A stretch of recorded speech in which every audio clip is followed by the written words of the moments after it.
god, I've never driven down such a tight road before. Is it gonna scratch? Is it gonna scratch?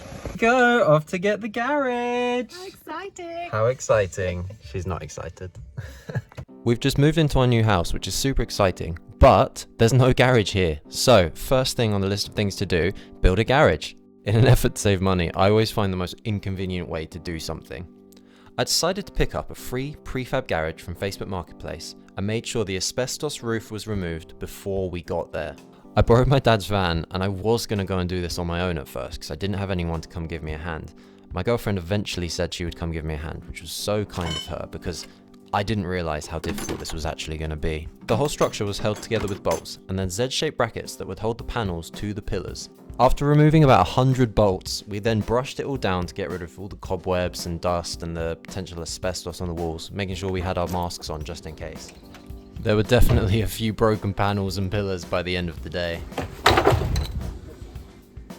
Having a trolley to move everything around is an absolute must, because each pillar probably weighed 50 kilos and each panel probably weighed 30 or 40 kilos. So just on this trolley here, there's at least 100 kilos. It's crazy how heavy this thing was.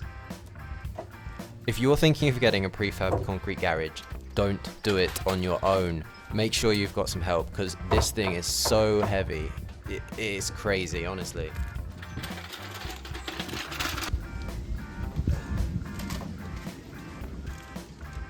A quick snack and selfie break, and then it's back to it.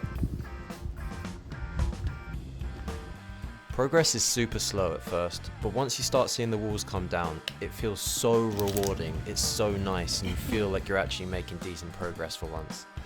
The next challenge was just getting this door off. I didn't even know if it was going to fit in the van, and I just needed to get it off so we could actually make progress on the rest of the garage, and then we could deal with the door later.